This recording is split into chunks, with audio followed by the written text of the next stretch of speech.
Buenos días, mis queridos hermanos. Feliz sábado. Estoy muy agradecido, siempre agradecido por su invitación, y la verdad es que me gozo cuando vengo y hablo la palabra del Señor, aunque siempre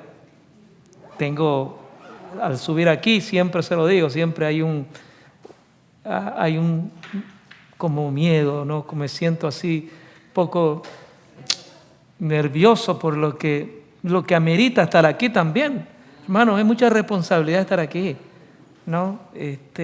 Pero el Señor en esta mañana pueda ponerme las palabras en mi boca para que más de uno podamos llevarnos a nuestra casa para poder meditar y para que el Señor pueda tocar nuestros corazones y podamos cada día ver en qué estamos, en qué necesitamos más para encontrarnos con nuestro Cristo pronto. Apreciados hermanos, quiero desarrollar el tema hoy en solo seis versículos del libro de Isaías 53. Apreciados hermanos, el libro de Isaías, a partir del capítulo 40, nos muestra a un Dios intercediendo, el amor, a un Dios intercediendo para la salvación del hombre. Nos los muestra, nos los enseña, nos los guía. Y nosotros entendemos que el profeta Isaías está profetizando lo que en un momento en la historia iba a ser en el pueblo judío. En este momento nosotros, Señor, el tema que quiero ver es ¿cuál es nuestro anuncio? ¿Cuál es nuestro anuncio que tenemos para este tiempo? El pueblo de Israel tuvo un anuncio en su momento. En un momento cuando la sociedad se desarrolla en una forma vertiginosamente, la tecnología y la ciencia se han desarrollado a hechos, a cosas que cuando nosotros éramos niños creíamos que esto iba a ser, lo veíamos por las caricaturas o por los muñequitos. Pero la tecnología ha llegado tanto que el ser humano ha desarrollado su inteligencia, pero ese desarrollo ha creado también un apagón de la luz del cielo. La humanidad en este tiempo está perdida en la oscuridad. Y así como lo tuvo en el tiempo de Isaías, así como el pueblo de Israel estuvo en su tiempo, habían dejado el primer amor y se habían ido a fábulas en el tiempo de Jesús. Se habían ido a crearse dioses. Habían creado dioses que por supuesto no era el Dios Jehová. En este tiempo también, cuando la ciencia ha traído supuestamente beneficio para la humanidad, pero también ha traído algo que es muy perverso, han apagado la luz del cielo. El ser humano se ha apartado de Dios. El ser humano ha creado conciencia, el ser humano ha desarrollado formas técnicas para olvidarse completamente de Dios. Ayer miraba en el periódico y me sorprendí. Dice que se ha pillado, no me recuerdo en qué país, se ha pillado el primer corazón fosilizado de 380 millones de años. Todo lo que nosotros estamos viendo está llevado a la evolución, al cambio del pensamiento, a sacar a Dios de la humanidad. Y es Satanás el que está haciendo. Es Satanás que está obrando para que el hombre se desenfoque, para que el hombre, mientras la humanidad tenga algo, crea en Dios, tenga algo en la mente, para Satanás eso es un peligro. Apreciado hermano, debemos reencaminar todos los cristianos, debemos reencaminar nuestro anuncio, debemos reencaminar nuestro discurso, debemos reencaminar el evangelio. Hermano querido, en esta oportunidad vamos a ver un relato del amor abnegado y de su sacrificio vicario de Cristo, que lo encontramos en el capítulo 52 y 53 del libro de Isaías. Es un mensaje de amor y es un mensaje de lo más admirable que podemos encontrar, porque se proyectaba Porque Isaías se proyectaba ¿a quién? A lo que iba a pasar, al Redentor que iba a venir, al Hijo de Dios que iba a entregar su vida por nosotros. Y a nosotros nos toca lo que leímos en Isaías 53. Vamos, por favor.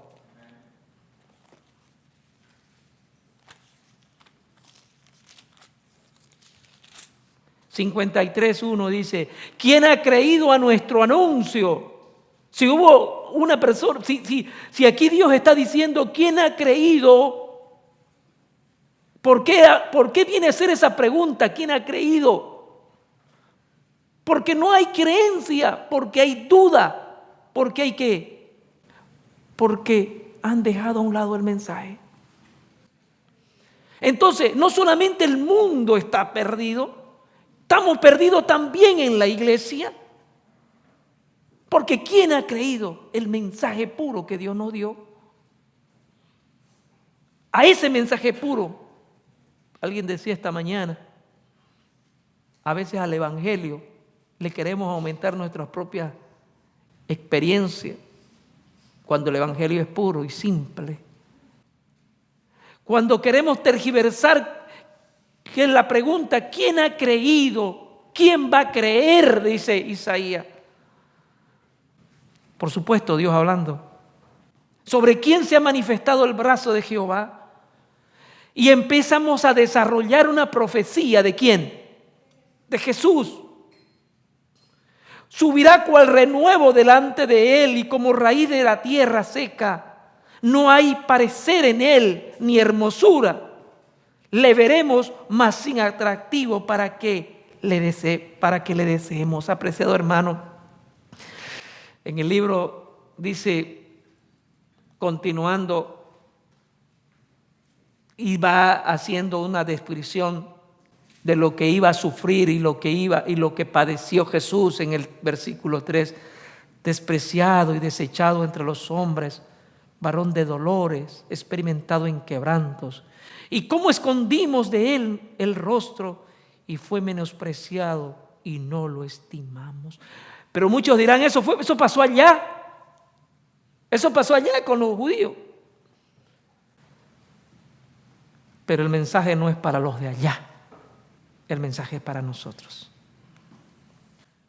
Podemos introducir esto en nuestra vida, algunas de estas expresiones en nuestra vida ahora. O seremos como aquellos judíos como los judíos modernos que creen que este capítulo fue para un judío que sufrió, o para cualquier persona, pero que no era Jesús, porque no creen en Jesús. Ellos dicen, sí, esto fue para algún judío que tal vez sufrió las penurias. O estamos con ellos que es para otras personas, pero no es para nosotros. Entender el evangelio en la cruz, hermano, debería motivarnos a ser fieles a Dios cada día.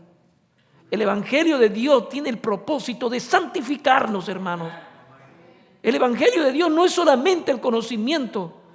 El evangelio de Dios es conocer y seguir conociendo y ser transformado por ese conocimiento, que a través del poder de Dios lo podemos hacer. El objetivo que yo tengo para este versículo, que hemos tenido, uno de los objetivos que yo lo he escogido esto, que el Señor siempre, así como Isaías, va a levantar personas para enseñar, para redarguir, para instruir, para que el pueblo no quede ignorante. Para que el pueblo no sea ignorante, para que el pueblo sepa y entienda lo que va a venir. Porque no hará nada, dice el Señor en Amós, sin que ¿qué? Sin que se los enseñe ¿a quién? A sus siervos, los profetas. ¿Y cuál era el propósito del siervo, el profeta? ¿El profeta recibía para quedarse? No, el profeta recibía ¿para qué? Para enseñar. Y eso es lo que tenemos que hacer. Lo que estamos recibiendo debemos enseñar. Debemos enseñar que si bien Cristo murió y resucitó y está haciendo una obra intercesora por nosotros, pero también tenemos que enseñar que eso acabará en un momento. Y en ese momento, tú y yo tenemos que estar a cuentas con Dios. Porque no va a entrar una persona que tenga pecado. Parece fuerte, ¿no? Porque pensamos como hombres pecadores. Es fuerte no pecar, es difícil no pecar. Pero Cristo lo hizo.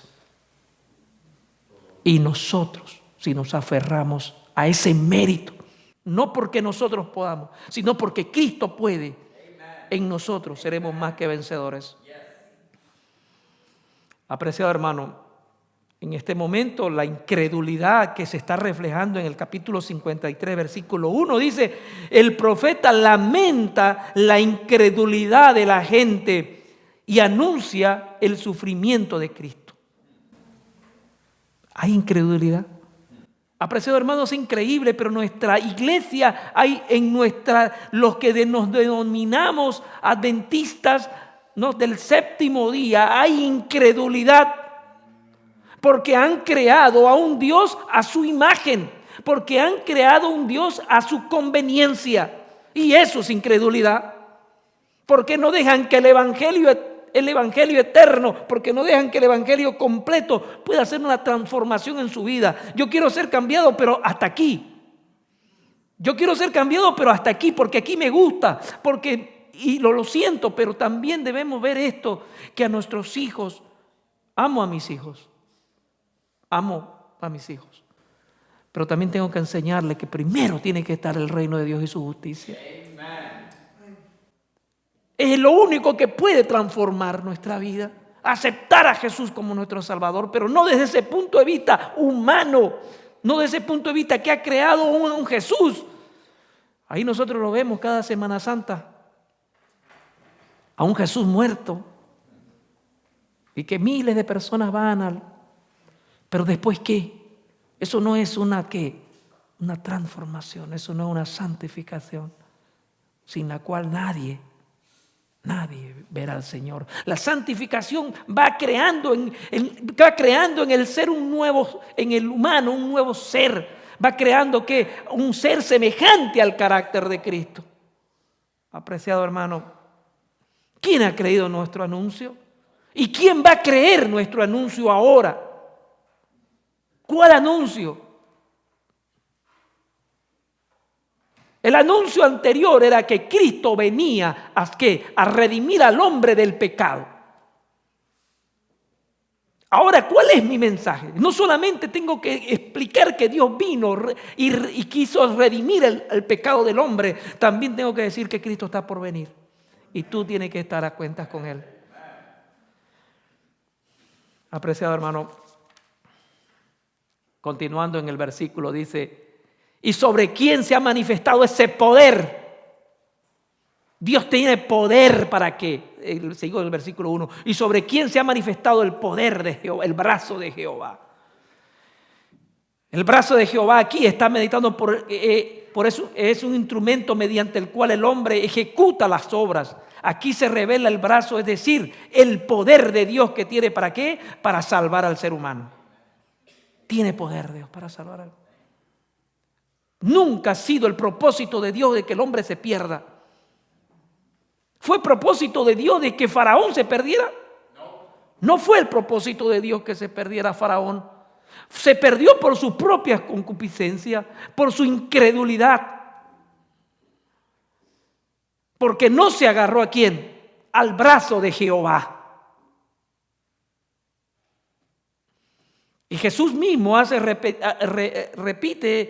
mención a lo que dice Isaías en Juan 12:37. Dice: pero a pesar de que había hecho tantas señales, desde ellos no creían ¿en quién? En Dios. Y volvemos nuevamente a los fariseos.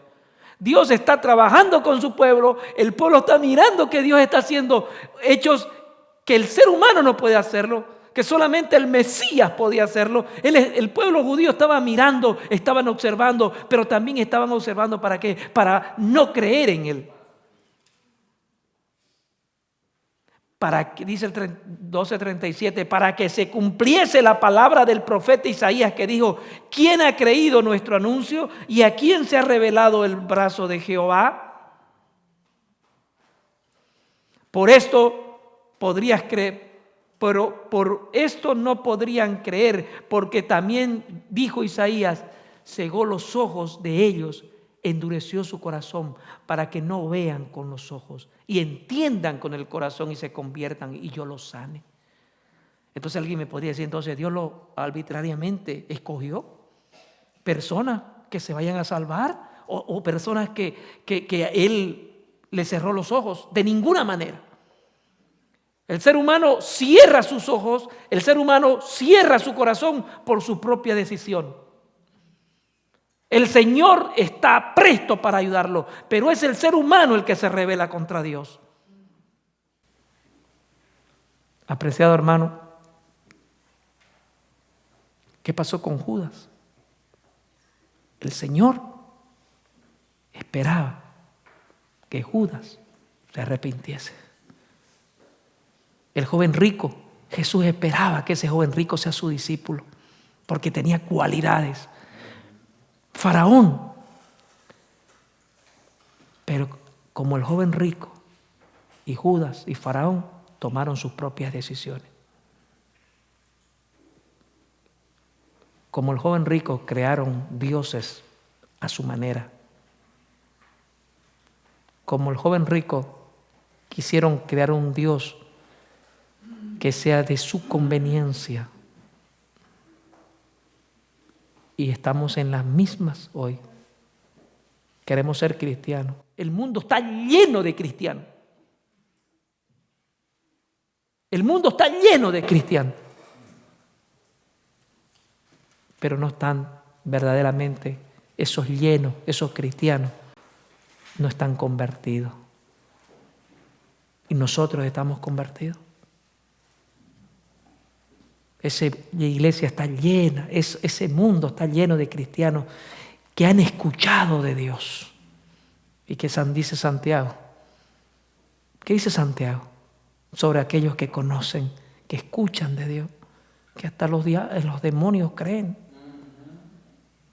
Pero hay una diferencia, el que realmente deja que crea, el que está convertido, no es aquel que cree solamente, sino el que hace. Hace la voluntad de ¿quién? De mi Padre, dijo Jesús. ¿De cuál somos? Yo no lo sé. Cada uno ve hacia su corazón. Porque el que cree realmente, el que cree, porque es el que se transforma, el que cree, el que tiene fe, como decía, es el que cree en un cambio, una metamorfosis en su vida, un cambio total de vida, un cambio de la muerte a la vida. Ese hermano querido puede hacerlo. Todos pueden hacerlo si se agarran de ese gran brazo poderoso que es de Jehová y puede ayudarte a hacerlo. Hermanos,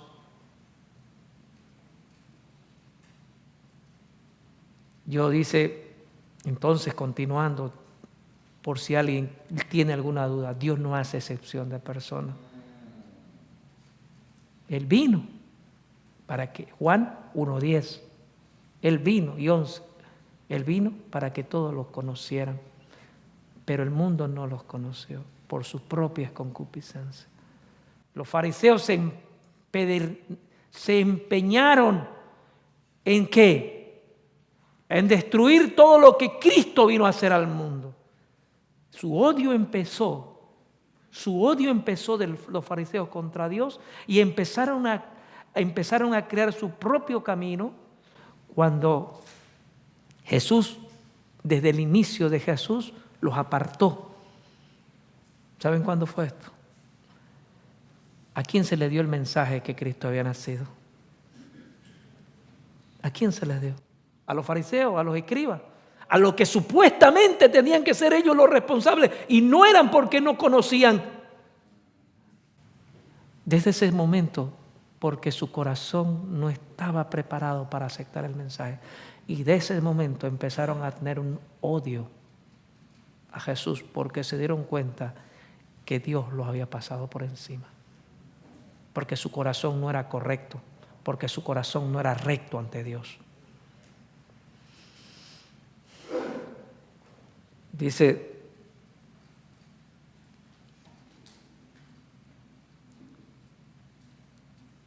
cuando vemos un poquito aquí sobre el corazón, la dureza del pueblo cuando recibieron el mensaje, dice, la percepción espiritual de Israel sería tan torpe, tan dura, que no harían caso ni siquiera de los mensajes más convencedores que el cielo pudiera enviar.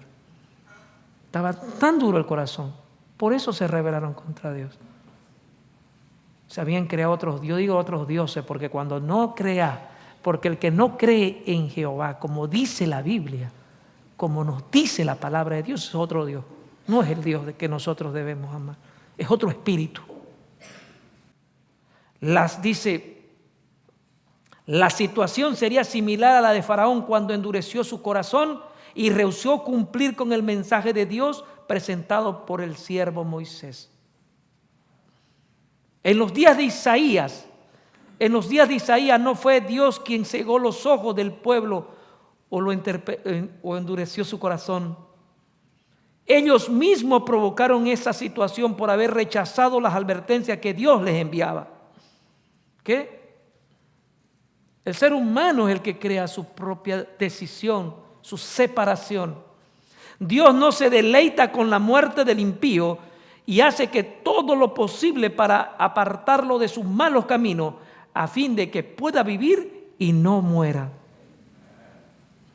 Apreciado hermano, ¿dónde estamos nosotros? Porque cualquier hecho, evidentemente muchos de nosotros que estamos aquí, por la gracia de Dios, hemos caminado, estamos avanzando. Pero aún hagamos una retrospectiva. ¿Qué nos falta? Hablemos, que cree en nosotros un nuevo corazón, que nos muestre nuestras debilidades y nuestros defectos que aún nos están separando de Dios. Apreciado hermano, su mente, su entendimiento se engrosaron.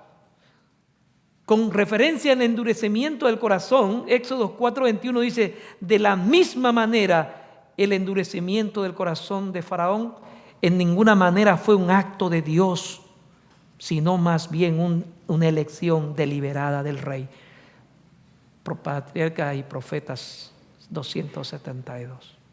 Nunca, si tú te pierdes, nunca va a ser por culpa de Dios, sino va a ser por tu propia elección que tú tuviste en tu vida. No lo culpes a Dios, porque lo que vino Dios fue a darte ¿qué? Vida, y vida en abundancia, si tú lo aceptas. Hermanos, adelantando un poquito, dice, la convicción de los dirigentes judíos era el resultado natural de su propia conducta y de su modo de vivir. No es la luz del cielo que ciega a los hombres. Cuando usted está de noche y usted tiene un foco, uno que alumbra, usted va hasta donde sus ojos pueden ver, porque más allá está la oscuridad. Para aquellos que tienen algún concepto que Dios les cegó los ojos, no, cada uno nos cegamos los ojos. Lo que dice aquí, no es la luz del cielo que ciega a los hombres, sino la oscuridad. La oscuridad. ¿Y quién es representante de la oscuridad? Satanás. Satanás trabaja ¿para qué? Para que tú estés en un estado de oscuridad. Porque el mundo estaba en oscuridad. ¿Y qué dice? Y la luz vino ¿a quién? Al mundo. ¿Para qué? Para que el mundo pueda ver, para que el mundo abra sus ojos. Cristo era la luz. Por eso Cristo no puede cegar la mente ni los ojos a nadie. Es el diablo que te ciega cuando tú haces su voluntad. Porque el hombre siempre está pendiente, más que hacer la voluntad de Dios, hacer la voluntad de Satanás. Por nuestras herencias, por nuestro carácter hereditario, por alguna u otra cosa, a veces nos desenfocamos de la gracia salvadora o la gracia real que Cristo quiere para nosotros. Porque la gracia tiene poder ¿para qué? Para salvarnos y hacernos nueva criatura. Continuando en el versículo 53, versículo 2, dice: subirá cual renuevo delante de él, y como raíz de tierra seca, no hay parecer en él, ni hermosura. Le veremos, mas sin atractivo, para que le deseemos. Subirá como renuevo. La sabiduría y el poder y la fuerza de Jesús, que era Jesús, que era Emmanuel. ¿Qué significa Emmanuel? Dios, que era Emmanuel, que era Jesús. Su fe, su poder y su fuerza se basaba ¿en quién? En su comunión con el Padre. Y nosotros humanos, pecadores, mortales, a veces queremos tener una relación muy corta con Jesús. ¿Cómo podremos ser más que vencedores? Se alimentaba, dice, así como la planta se nutre del suelo, así Cristo había de alimentarse de la sabiduría y de la fuerza de Dios. En Isaías 41:13 dice: porque yo soy Dios que te sostiene de tu mano derecha, y dice: no temas que yo te ayudo. No temas. Jesús se sostenía ¿de quién? Del Padre. Y tú y yo tenemos que sostenernos ¿de quién? De Jesús. No temas. Aunque es difícil a veces cuando a veces como humano entendemos: esa iglesia te pide demasiadas cosas. Hay personas que salen diciendo: no, en esa iglesia ya te piden, son muy exageradores. Porque lo están viendo desde un punto de vista ¿qué? Humano. Porque lo están viendo ¿qué? Humano. Yo siempre pongo el ejemplo de mi hijo, el más pequeño. Cuando yo estoy viajando, él agarra, cuando era bien pequeñito, tenía 3, 4 años, agarra y se sube al otro asiento, al asiento de atrás, y se pone y se duerme. Esa confianza que tiene el niño a su padre, nosotros debemos tenerla. Él no sabe lo que va a pasar. El niño no sabe lo que va a pasar. Pero confía. Se agarra del brazo ¿de quién? De su padre. Así nosotros debemos agarrarnos ¿de quién? Del brazo de Jesús. Cuando entendemos esa situación, la salvación no es que es difícil, sino es un gozo. Vivimos y nos gozamos en la salvación. Se convierte en un gozo, y ese gozo transforma tu vida.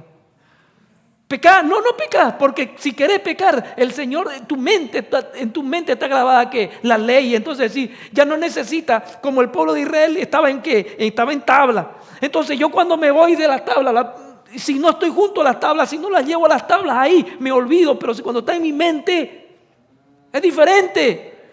Vivo porque hay algo que está en mi mente, porque lo recuerdo que está en mi mente, y mi vida se hace parte de esa ley. Precioso hermano, eso es tener que agarrarse ¿de quién? Del brazo.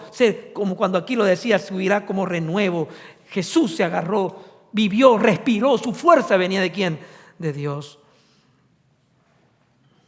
Dice la parte, dice, subirá como renuevo delante de él. Cristo no hizo su voluntad, siempre hizo la voluntad del Padre. Siempre fue inmerso a la voluntad del Padre y al cuidado del Padre. Cuando alguien le preguntó, le dice en Lucas 2:49, cuando Jesús está en el templo, le dijo: ¿no sabéis que qué? Que en los negocios de mi Padre, en eso quiero estar. Eso es lo que me motiva. En las cosas de mi Padre quiero estar. Me es necesario estar. En las cosas de tu Padre, en las cosas de Jesús, te es necesario estar. A veces uno llega cansado. A veces uno llega cansado, humanamente lo digo. Y nos desconectamos a veces de esa fuente que nos da el poder y cometemos un error. Así estamos cansados, hermanos. No podemos desprendernos ni un instante de Dios.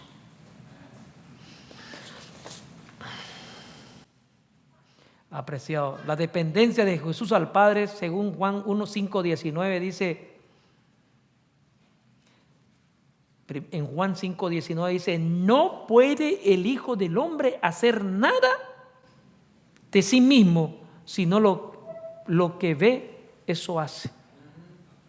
Jesús no hace. Siendo Jesús, siendo Emmanuel, nunca se desprendió del Padre.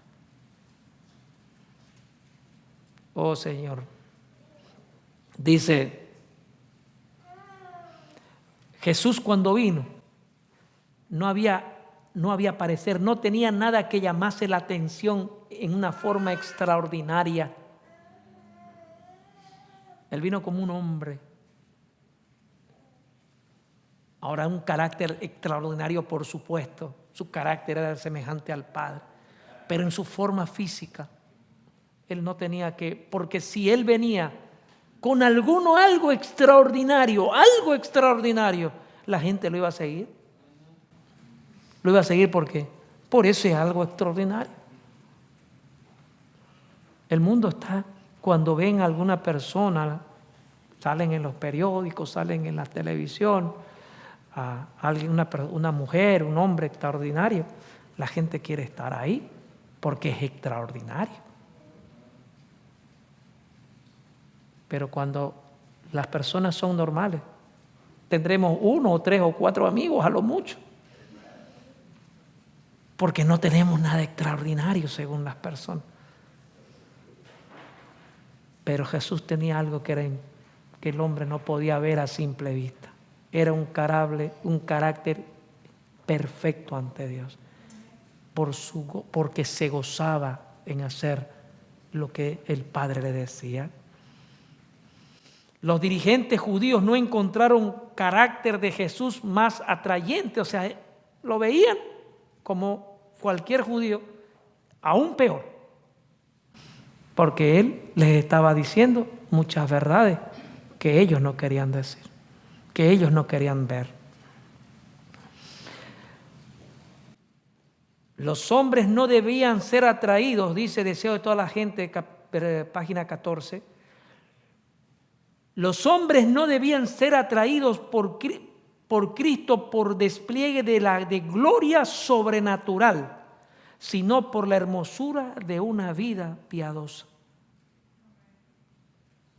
Eso creaba que en los fariseos, en vez de entender el mensaje, en vez de reconocer que estaban equivocados, el atractivo que Jesús estaba dando era que una hermosura de una vida piadosa. Pero eso era lo menos que quería el pueblo, porque para el pueblo era fanático, porque para el pueblo era ¿quién? Era no quiero decir ni el nombre que le pusieron, pero ahí está en la Biblia. Eso no querían. Nosotros, hermanos queridos, estamos siguiendo a Dios por su hermosura de carácter, o estamos siguiendo a Jesús por alguna conveniencia. Yo no creo que es nosotros, pero yo he escuchado en varios cultos evangélicos que buscan a un Jesús por diferentes razones, no por la hermosura y de su extraordinaria vida piadosa. Ojalá que nosotros no tengamos ese carácter, que buscamos a Jesús por alguna otra cosa. Porque hay momentos y hay lugares donde dice que si tú pones 100, a lo mejor te va a dar una motocicleta. Si pones 200, ya va a ir subiendo tal vez a un carro. Si pones 1000, ya va subiendo, tal vez la bendición va a ir a una casa. No es así, hermano. Lo que debemos ver es esa vida piadosa de Jesús y buscarlo porque queremos asemejarnos al carácter y a la vida piadosa de Jesús. No por por una conveniencia como la tenían los judíos. El carácter del Padre estaba reflejado en la niñez y en la juventud de Cristo. Desde niño, Cristo demostró un carácter. Y Jesús dice, crecía ¿qué? En sabiduría y en estatura para con Dios y los hombres. O sea que ni ustedes jóvenes, ni peor nosotros los mayores, podemos salvarnos de esto. Que debemos ir creciendo en conocimiento, en estatura, pero en el conocimiento y en la obediencia a la palabra de Dios. Fue un valor. Jesús dijo en el 53:3, dice, despreciado y desechado entre los hombres, varón de dolores, experimentado en quebrantos, y cómo escondimos de él el rostro. Fue menospreciado y no le estimamos, despreciado y desechado. Muchas veces nosotros decimos y nos ponemos esa imagen de Jesús en el Calvario yéndolo, y cuando Cristo va al Gólgota, muchas veces, bueno, yo voy a poner mi experiencia mía. Si ustedes la han pensado también, es solo coincidencia. Yo creo que haya estado en el grupito que estaba detrás, mirando de lejos de Jesús. Pero a veces nosotros podríamos estar, en vez de ser el grupo que estuvo, aunque sea de lejos, mirando a Jesús, tal vez nosotros hayamos sido ese grupo que lo escupió y que lo maldijo. Tal vez. Pero yo siempre digo, yo quisiera haber sido. Pero cuando miro mi vida, me miro adentro, digo, yo creo que más estoy para el otro lado. Eso, hermano, debe hacernos una profunda meditación. Varón de dolores, varón que Dios en su humanidad experimentó todo el dolor. Cuando tomó sobre sí la forma de hombre, Cristo llegó a ser sensible a todo el dolor, la tristeza y los desengaños que el hombre conoce. En su humanidad, ¿qué dice? Llegó a ser sensible a todo el dolor, la tristeza y los desengaños que los hombres conocen. En algún momento cuando era más joven, yo decía, tanto dolor de Jesús. Y una voz de adentro de mí decía, pero que era Dios. Pero que era Dios. Y seguramente muchos de ustedes han conversado porque entender ese dolor, esa flagelación que tuvo Jesús, humanamente no lo podemos entender. Y nos salta a la mente, era Dios. Pero no, mi hermano. Esa flagelación, ese dolor, ese sufrimiento, lo pasó en condición de humana. En condición humana. Debería motivarnos ese dolor a reconocer lo grande y lo que hizo Jesús por mí. Lo que hizo Dios para salvarnos. Por medio de la humanidad, por medio de la humanidad de Jesús, la divinidad experimentó todo lo que el hombre ha heredado. Le tocó la suerte de sufrir todos los malos tratos y las maldades que los hombres impíos, y no solo los hombres impíos, y los ángeles caídos pudieron causarle. O sea, desde que Cristo vino aquí, Satanás se empeñó para hacer que fracasar el plan de la redención.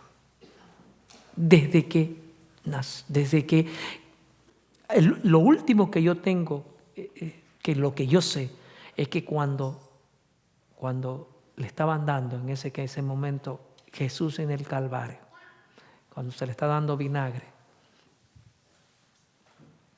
porque algo había en ese vinagre que tenía después Satanás para acusarlo. No, lo venció porque estaba drogado, estaba embriagado. No. Siempre, Satanás, siempre, los ángeles de Satanás estuvieron siempre. No solamente el ser humano, también los demonios estuvieron haciéndole poder caer. Desde cuando lo quisieron arrebatar, desde cuando se presentó, cuando estuvo en su ministerio, cuando empezó su ministerio, qué pasó cuando fue al desierto. Satanás siempre estuvo. Hasta el momento de su crucifixión, Satanás estuvo en el pueblo para que el pueblo no entendiese lo que estaba haciendo. Ese era el peor dolor que tenía Jesús. En el Getsemaní Jesús, ¿qué hizo?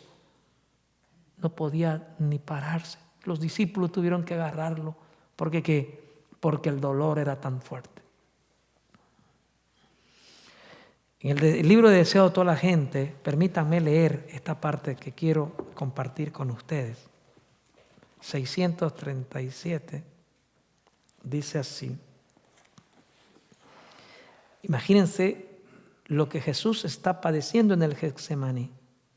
Fue corta la distancia de ellos, 6:37.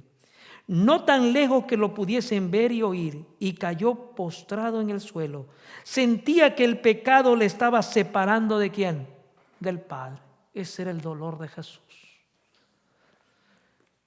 La cima era tan ancha y negra y profunda que su espíritu se estremecía en ella.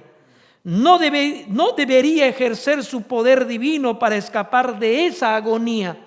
¿Qué? De esa agonía. Como hombre debía sufrir las consecuencias del pecado del hombre y como hombre debía soportar la ira de Dios contra su transgresión. Oh, hermanos, como sustituto y garante del hombre pecaminoso, Cristo estaba sufriendo bajo la justicia divina. Veía que lo que significaba la justicia hasta entonces había obrado como intercesor por otros. Ahora anhelaba tener un intercesor para sí. ¿Entendemos esto, hermano? El sufrimiento de Jesús. La ira del pecado de todos los seres humanos estaban sobre ¿quién? Eso era lo que lo estremecía. Eso era lo más pesado en la cruz. Pero somos indolentes ante ese evento que pasó.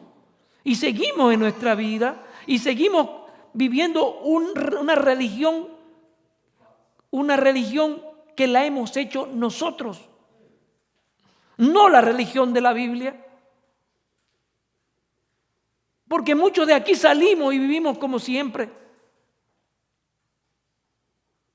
Porque seguimos toda la semana viviendo como siempre, comiendo lo que es de siempre, haciéndolo de siempre y hablándolo de siempre. No entendemos el sacrificio de Jesús por nosotros. Dice, y en vez, cuando nos escondimos, en vez de compartir la aflicción de Cristo, los hombres se apartaron de Él con amargura y desprecio. No se apiadaron, ¿quién? De Jesús, sino que le reprochaban por su desdichada suerte. Todos vosotros escandalizarán de mí esta noche, había dicho Jesús. Pero ¿saben qué? Huyeron de Jesús, no lo apoyaron. Pero uno a veces muchas veces el deseo de toda la gente. Y siempre aprendemos algo. Y quiero compartir con ustedes este pedacito que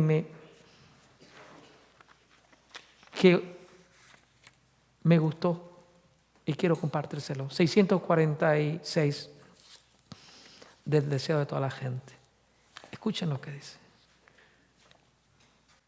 ¿Quiénes lo abandonaron? Está bien que los amigos lo hayan abandonado. Está bien que tal vez los que escucharon una vez que lo hayan abandonado. Pero que los discípulos lo abandonen.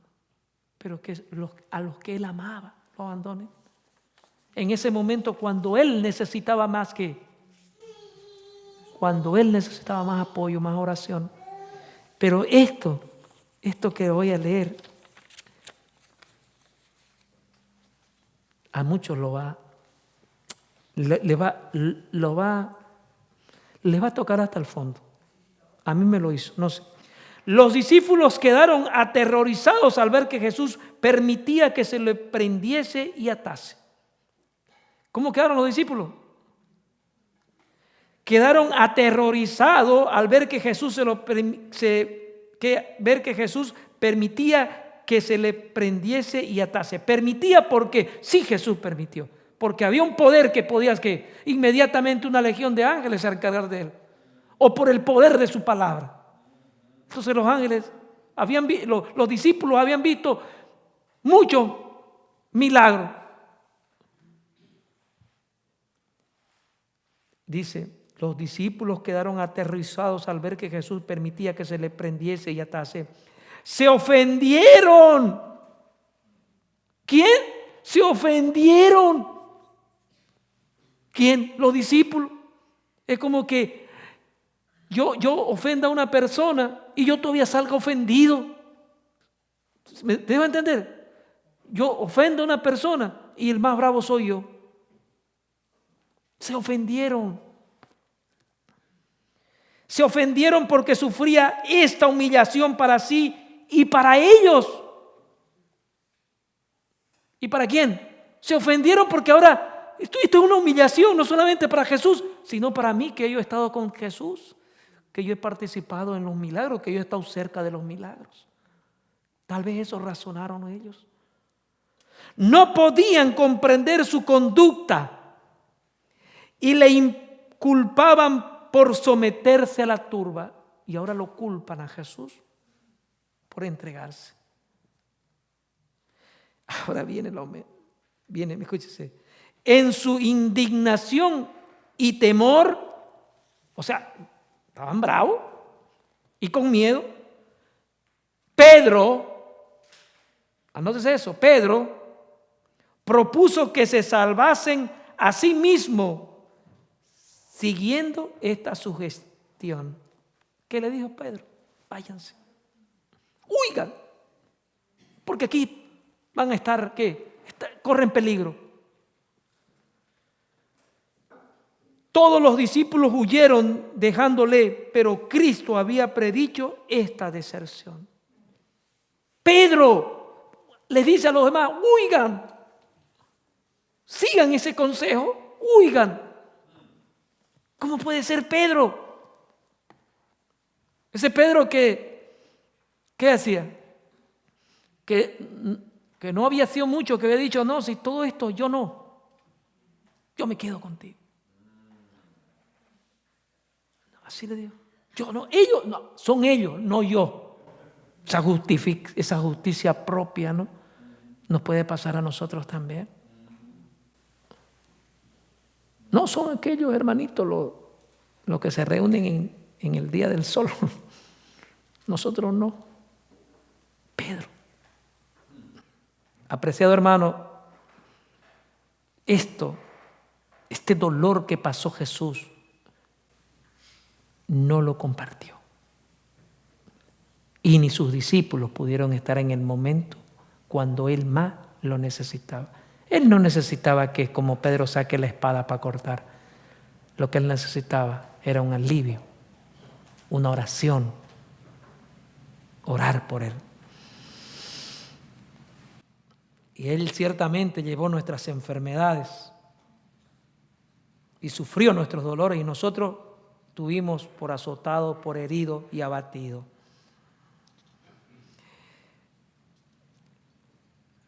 Aquí hay una cosa que me gustaría compartirlo con ustedes. Dice,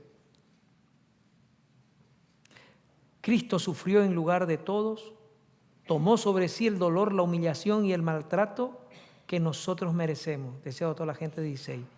Al condescender a tomar sobre sí la humanidad, Cristo reveló el carácter opuesto del carácter de Satanás. Pero se rebajó aún más en la senda de la humillación. Cuando Cristo murió, cuando Cristo, ¿qué hizo? Cuando Cristo se hace hombre y muere, está demostrando al universo que no tiene nada de Satanás. Que todo lo que Satanás había creado era una simple mentira. Porque él no tiene nada. Porque el carácter revelado en la cruz es lo opuesto a al carácter de Satanás.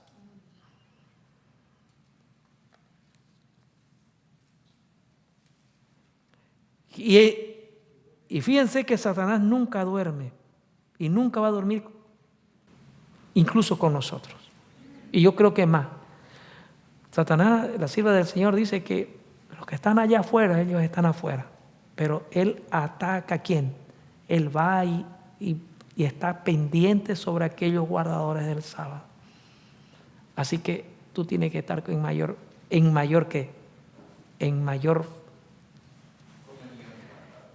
mayor comunión, siempre en los pies del Señor. Porque Satanás, tú eres ¿qué? Un blanco para él. Porque él te odia, porque él sabe que tú conoces la verdad. Entonces tú te conviertes en un enemigo de él. Pero nosotros podemos ser más que vencedores si nos agarramos a ese carácter que era opuesto al carácter ¿de quién? De Satanás. Si nos agarramos al que venció a Satanás, porque Satanás está vencido. Satanás está vencido. Si Cristo lo venció también, si nos agarramos a él, nosotros podemos vencer. Y como Satanás no duerme, crea no. Entonces crea que dice que el sufrimiento, ¿no? El sufrimiento es causa ¿de quién? De Dios. Y el sufrimiento no es culpa de Dios. El sufrimiento no es culpa de Dios. El enemigo hizo que los sufrimientos de Jesús pareciesen como un castigo infligido sobre él por un Dios vengativo por causa de su pecado. Siempre Satanás tratando de cambiar las cosas. Deseo de toda la gente, 4:36. Si eso hubiese sido verdad, no podría haber sido el Redentor del mundo. Es verdad que todo sufrimiento es el resultado de la transgresión de Dios. Pero Satanás es el autor ¿de quién? Del pecado. Es verdad que todo dice que toda la transgresión de la ley, que todo sufrimiento es por causa de la transgresión de Dios. Pero ¿quién fue el autor principal del pecado? Satanás. Satanás. Hermanos, y vamos a pasar ahora mismo al 55, al 5, por favor, para que terminemos. Mas él fue herido por nuestras transgresiones, molido por nuestros pecados, y el castigo de nuestra paz fue sobre él. Hemos hablado todas estas cosas que Cristo sufrió, que sufrió por nosotros, y el castigo de nuestra paz fue sobre él. Apreciado hermano, no esperemos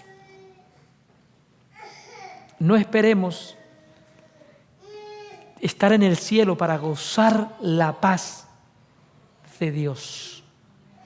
No esperemos en el cielo para gozar esa paz que sobrepasa todo entendimiento. No esperemos. Dice en Romanos 5:1, ¿qué dice? ¿Justificados qué? Pues por la fe tenemos paz para con Dios por medio de nuestro Señor Jesucristo. Dice, cuando el ser humano es perdonado y es justificado, encontró la paz. No es que la paz va a estar en el futuro, ya vive en la paz, en comunión con Dios. Porque cuando yo me arrepiento y Jesús me justifica, yo cómo me presento ante Dios. Mis pecados son perdonados. Y si soy perdonado, ¿qué soy? Soy libre del pecado y entonces empiezo a vivir que esa paz que sobrepasa todo entendimiento en la tierra. ¿Me entienden? Porque ese castigo, el castigo para que yo disfrute, para que yo goce de la paz que Dios me la dio en la cruz del Calvario. Por eso que el castigo, yo tenía que tener paz, no. ¿Porque qué? Porque todos pecaron y están ¿qué? Destituidos de la gloria de Dios. Pero ahora la muerte de Jesús, cuando yo voy a Jesús, yo soy perdonado, yo soy justificado, yo soy perdonado y encuentro un nuevo libro en blanco en mi vida. Y entonces ahora puedo vivir para Cristo y solo por Cristo. Y ahora, como dijo el apóstol Pablo, yo no vivo yo, sino Cristo vive en mí. Y el que vive en Cristo no comete pecado. Por eso es que es mentira el que dice que no puede pecar. El que está en Cristo, nueva criatura es. Apreciado hermano, ese fue en pocas palabras lo que Cristo hizo. Voy a terminar porque si no, no termino nunca. ¿Cuál era la condición espiritual del pueblo de Israel? Los judíos interpretaron erradamente o estaban viviendo en una vida errada desde muchos puntos de vista. Porque había ambiciones, las ambiciones terrenales los absorbieron y le ofrecieron y él ofreciendo el del reino espiritual le fue hecho en vano. Así también hoy el reino de este mundo absorbe el pensamiento de los hombres y no toma nota de las profecías que se cumplen rápidamente y del indicio de que el reino de Dios está llegando presto. ¿Por qué? Porque habían ambiciones terrenales. Porque los llamados pastores, los llamados sacerdotes, los llamados instructores, ¿qué estaban? ¿Estaban en qué? Estaban en otras, ellos crearon ambiciones y eso en vez de enseñar la profecía, en vez de enseñar que Cristo estaba, que el Mesías estaba por venir, que Cristo era el Mesías que estaban, ellos fueron los que se rebelaron contra el Mesías. Porque habían ambiciones económicas, ambiciones terrenales, ambiciones de cualquier tipo, pero ambiciones al fin y al cabo.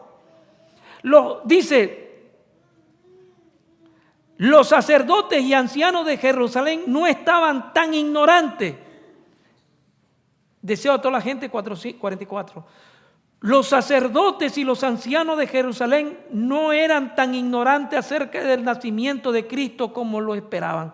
¿Qué dice Deseo a toda la gente? Capítulo 44, página 44. Los sacerdotes y los ancianos, ¿qué eran? ¿Eran ignorantes en 100%? No eran ignorantes acerca del nacimiento de Cristo. Pero hay algo que ellos y esta parte también me impresiona, fíjese. Resulta que a quien ellos creían por su orgullo, por su naturaleza, porque ellos se creían santos y habían introducido muchas cosas para que ellos verse santos a sí mismos. Ellos creían que cuando Dios les mande iba a venir el Mesías, seguro que ellos iban a recibir esa interpretación para dársela al pueblo. Pero Jesús no trabaja en corazones orgullosos. Y lo que hace Jesús es buscar el corazón que esté receptivo a recibir su palabra. Y eso no puede pasar. Si nosotros no estamos andando conforme a la palabra del Señor, Dios puede pasarnos a nosotros. Puede saltarnos y buscar de lo que supuestamente lo más vil de la tierra puede hacer grandes personas. Y nosotros que estamos esperando, Dios nos puede también pasar si nosotros no arreglamos nuestra situación con Dios. El informe de la visita de los ángeles a los pastores había sido llevado a Jerusalén, pero los rabinos, escúchese, lo habían considerado indigno de su atención. Ellos podrían haber encontrado a Jesús y haber estado listos para conducir a los magos al lugar donde naciera. Pero en vez de ello, los sabios vinieron a llamarle la atención al nacimiento del Mesías, ¿dónde está el rey de los judíos que han nacido? El orgullo y la envidia cerraron la puerta de la luz. En vez que sean ellos los portadores de ¿quién? Que esa era su misión en realidad. Israel tuvo esa misión en realidad de llevar el conocimiento al mundo, pero ¿por qué? Por su orgullo y por su envidia, Dios los pasó por encima. Ellos pudieron haber llevado ¿qué? Ellos cerraron la luz, la puerta de la luz. Si los informes extraídos por los pastores y los magos habían de ser aceptados, eso colocaba a los sacerdotes y rabinos en una posición poco envidiable, pues desmentía su pretensión de ser exponente de la verdad de Dios. Entonces ese era el carácter del tiempo en el tiempo de Jesús. Los sacerdotes estaban en otra, estaban orgullosos, envidiosos, y creían que solamente ellos, con sus tradiciones, con lo que ellos habían inventado, solamente ellos poseían la verdad, y que solamente por sus instrucciones el hombre podía encontrar la salvación. Apreciados hermanos, esa fue la condición del pueblo. Y no estoy hablando del pueblo común, estoy hablando de los sacerdotes. Estoy hablando de quién, de los que supuestamente tenían que llevar, de los que tenían que ¿qué? Que ser el camino, los que tenían que abrir las puertas, los que tenían que enseñar al pueblo. Si ellos, y eso es verdad, las personas, los miembros de iglesia, como dicen, no estudian más que siempre los pastores o que los que dirigen. Entonces imagínense si el que dirige está mal, ¿cómo está el pueblo? ¿No? Apreciado hermano, Conflicto de los Siglos dice: el Señor había dicho por los profetas, oíd ahora esto, cabeza de la casa de Jacob, capitanes de la casa de Israel, que abomináis el juicio y pervertís todo el derecho, que edificáis a Sión con sangre y a Jerusalén con injusticia. Sus cabezas juzgan por cohecho, y sus sacerdotes enseñan por precio, y sus profetas adivinan por dinero. Miqueas 3:9-11. Esa era la condición del pueblo. Y la última parte, y sus profetas adivinan por qué, por dinero. Entonces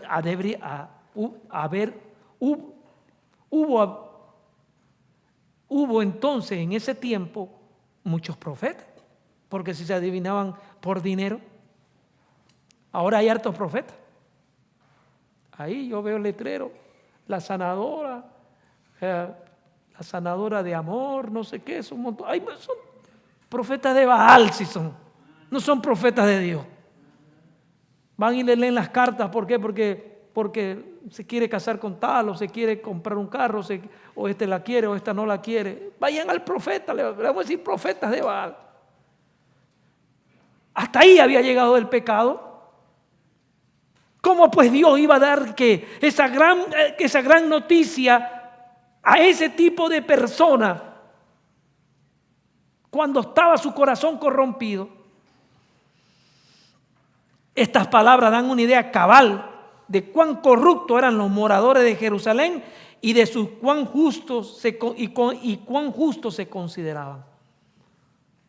¿Cómo Dios iba a cómo Dios iba a dar el mensaje? ¿Cómo Dios iba a tener ahora? ¿Cómo Dios iba a decir lo que dice 52? ¿Quién ha creído nuestro anuncio? El mundo estaba, el pueblo estaba, los sacerdotes eran incrédulos. Siempre, si el pueblo haya entendido, Dios nunca se reveló que iba a venir como que ellos creían que Jesús iba a venir como un David. Dios nunca les dijo eso. Si ellos estudiaron Isaías y sabían que iban a venir como un hombre de dolores. Jesús nunca les dijo que iba a venir como angustiado y afligido y como un cordero que no iba a abrir la boca. Porque Cristo cuando vino rompe todos los paradigmas de lo que la gente creía que iba a ser Dios. Hoy el verdadero Cristo que enseña la Biblia rompe los paradigmas de los que tienen algunos cristianos. Porque el verdadero Cristo transforma la vida, no solamente perdona, sino que transforma y hace vivir en esa transformación. Ese es el verdadero propósito del Evangelio. Rompió los paradigmas porque ellos creían que venía un salvador del pueblo. Hasta los discípulos querían sentarse, querían vivir, querían estar mientras más juntos. Se sentían más porque iban a tener un puesto mejor en el reino que supuestamente ellos creían que iba a ser en la tierra. Pero Dios rompe esos paradigmas, Jesús rompe esos paradigmas y viene como un niño humilde, nace en un pesebre, se cría en lugares en ese lugar donde Jesús se crió, no era el downtown. Era un lugar humilde. Rompiendo paradigmas, porque Cristo vino ¿a qué? ¿A ser servido o a servir? Vino a servir. Ese fue su propósito. Hermanos, quiero terminar con esto. Ahora nosotros hemos aceptado a ese Cristo que murió, que fue flagelado. Muchos me dirán sí. Pero si hemos aceptado a ese verdadero Cristo, estamos viviendo a la altura de lo que la palabra del Señor nos está mandando. Cada uno tiene que responder eso. Yo no puedo hacer porque esa es una relación íntima con Dios. Solamente lo que quiero decir es que pronto nuestro Jesús, nuestro sumo sacerdote, que está oficiando su última obra en el santuario, pondrá sus ropas sacerdotales afuera. Y ya no habrá más tiempo de gozarnos de la palabra del Señor. Lo miraremos, pero lo miraremos ¿de qué? De lejos. Lo miraremos, pero nosotros no estaremos dentro. Lo miraremos, pero no estaremos ahí.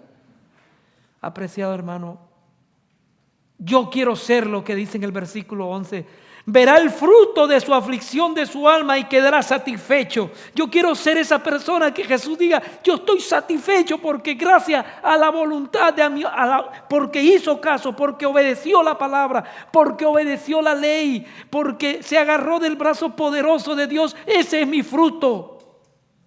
Y cuando eso pase, Jesús será cuando todo lo que por gracia, por solamente la gracia de Cristo estén en el cielo, Dios va a ver Jesús va a ver su esfuerzo.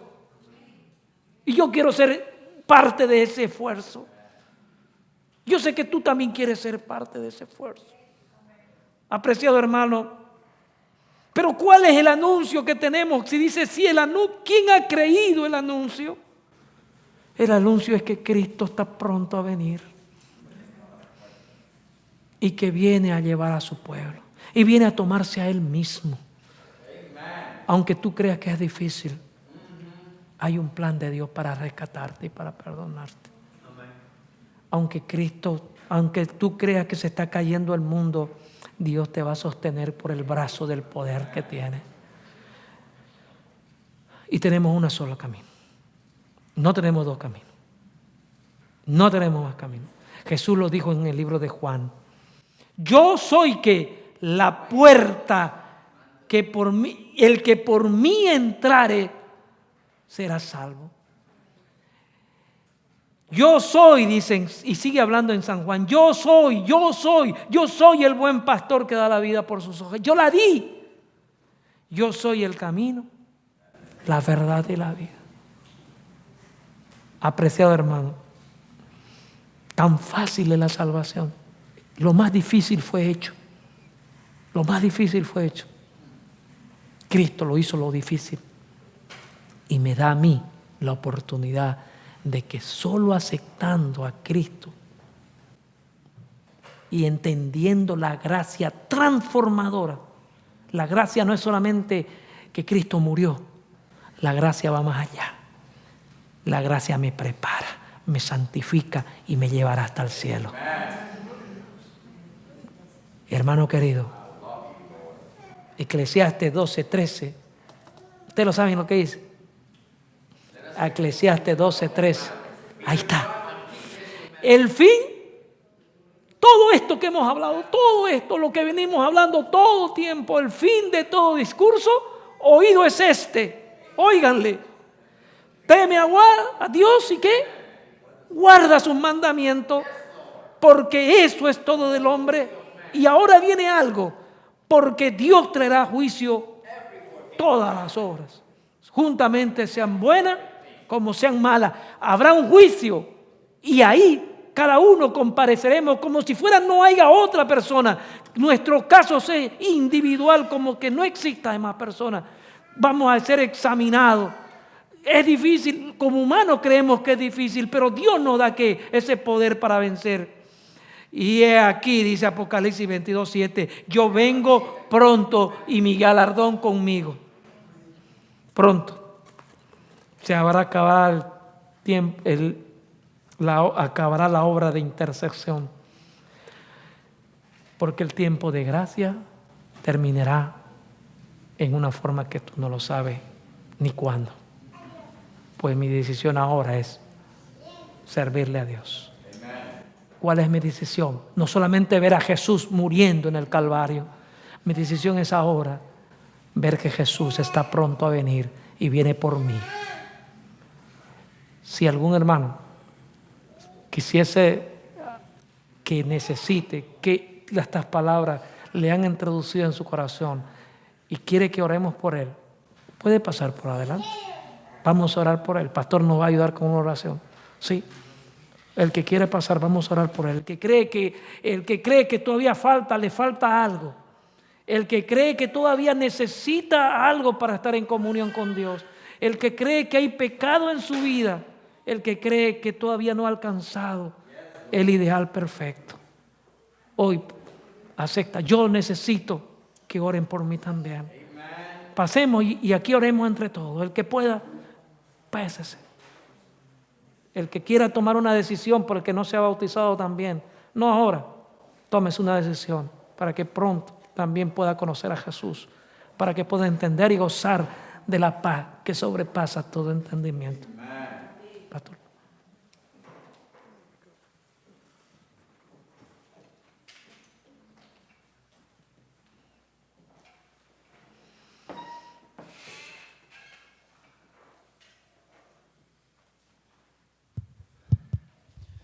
Quiero decir algo, hermanos.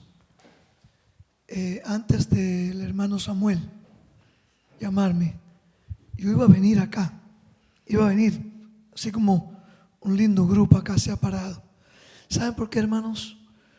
Porque yo también necesito diariamente de mi Salvador. Amén. Diariamente. A veces los hermanos creen que los ministros, los pastores, somos ya como los ancianos preparaditos para ser volados al cielo. No, hermanos, yo me alegro cuando él leía, cuando él hablaba lo que dice la Biblia. Los primeros que fueron pasados por alto fueron aquellos hombres que Dios había apartado para el ministerio. Y oro al Señor que eso no me pase a mí. Y para que no me pase, hermanos, yo necesito diariamente. Yo necesito diariamente la ayuda del Espíritu Santo. Por eso siempre le pido a mis hermanos, oren por mí. Siempre lo digo a los hermanos, oren, hermanos. Porque mientras más sea la luz y la responsabilidad es más grande. Así que yo apelo a los hermanos. Acá esta iglesia y aquellos que nos están escuchando, diferentes lugares que tienen puestos de responsabilidad. Hermanos, necesitamos de un Salvador diariamente para que podamos vencer. Me alegro que ha venido un gran grupo. Creo que toda la iglesia se ha puesto de pie. Alabado el nombre de Dios. Hermanos, hay más esperanza. Hay más esperanza de los hermanos que podamos confesar diariamente la necesidad de un Salvador, que de aquellas personas que se sienten ya libres de culpa. Que Dios nos bendiga. Vamos a orar entonces, hermanos, para terminar este servicio.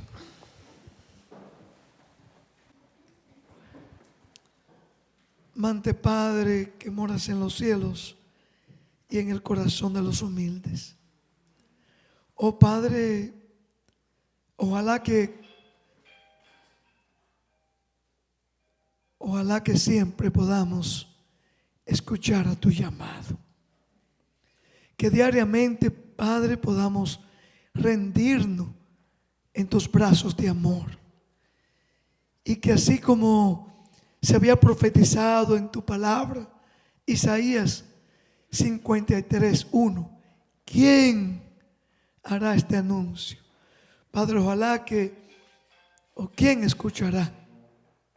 Ojalá que nosotros podamos ser esos hombres y mujeres que a través de anunciar el evangelio eterno al mundo, podamos también anunciarlo con nuestro testimonio. Que el mundo que está a punto de perecer pueda reconocerte como tu única solución para nuestros pecados. Que podamos reconocerte que tú eres esa puerta, ese buen pastor que ha estado esperando encontrarnos a nosotros como esa iglesia que espera tu venida. Oh Padre, y que nos preparemos para ese gran encuentro contigo. Gracias, Señor, porque he visto que aún visitas se han parado acá en este llamado que ha hecho nuestro hermano Samuel. He visto a los dirigentes de esta iglesia también ponerse de pie. Oh Padre, solamente en ti está la solución. Padre, que esta hora, este cometido que estamos reafirmando en nuestras vidas, sea una realidad en cada uno de nosotros. Padre, te voy a pedir también que a través de tu misericordia, tú puedas bendecir los alimentos que vamos a ingerir en unos instantes, pero que este alimento, el pan espiritual que hemos recibido hoy, quede grabado en nuestros corazones. Guárdanos del mal. En el nombre de Jesús te lo pedimos todo. Amén.